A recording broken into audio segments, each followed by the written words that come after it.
Isn't that illegal?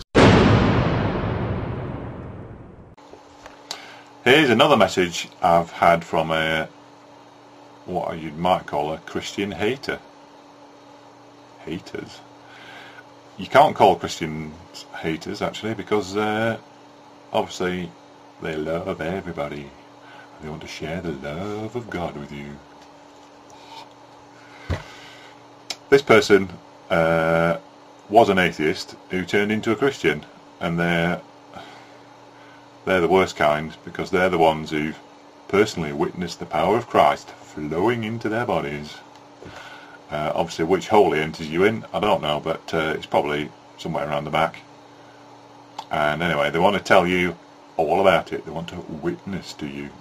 Witness. Spooky. Anyway, after a few minor insults, nothing major, this is what he said.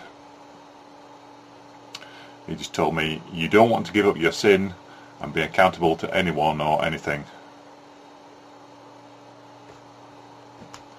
Here's the best bit. I want you to listen to this carefully. This is what he said to me. As long as I believed there was no God, I could continue to do whatever I wanted as long as it did not hurt anyone. So in other words, if you don't believe in God, you can do anything you want as long as it doesn't hurt anybody. That's not in other words, that's the same words, but you get the idea. Anyway, that's great. That is exactly my philosophy, and it's just the ideal way to live. Where is the problem if you're not hurting anyone else? Meanwhile, obviously, if you do believe in God, then Christianity teaches that even if you don't hurt anyone else,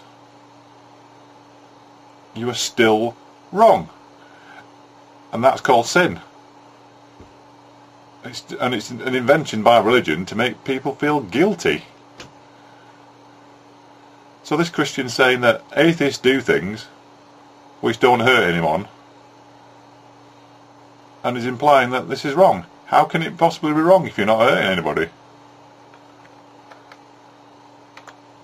If I'm alone in my house and I trip over something, fall on the floor, on my arm, say, "Oh fuck, that fucking hurt, what bastard put that chair there, Jesus Christ, my fucking arm hurt, shit." I often do that because I'm a bit clumsy. Anyway, how is that something to be ashamed of? Everybody does it, and in about 2 minutes I've forgotten all about it. But if you're a Christian, you're going to have to spend half an hour apologising to God for it.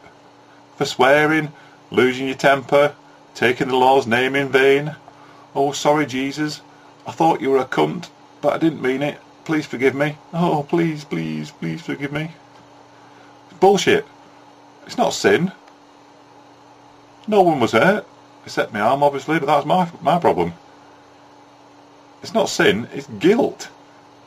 Christians, just they're full of guilt. It's obviously not the only thing they're full of, but you know what I'm saying. Who are the only people telling everybody that we are sinners? Christians. What does the Christian church say can help out the sinners? Christianity. So Christianity invents a problem and then invents a solution for it as well. But without Christianity you wouldn't have had that problem to begin with anyway. So what possible use is Christianity to anybody? It's just providing answers to questions that aren't there. I'm going to repeat this again, what the Christian told me, and you think about it, because it's something I think you should bear in mind. As long as you believe there is no God, you can continue to do whatever you want as long as it does not hurt anyone. Isn't that illegal? censor your kid's ideas, censor your child's inspiration, censor all that. Expect a really heavy return spring, because you know what? That kid's going to turn her on you, and you're never, ever going to have a part of his life again. Casting off the chains of the world. But enough about me.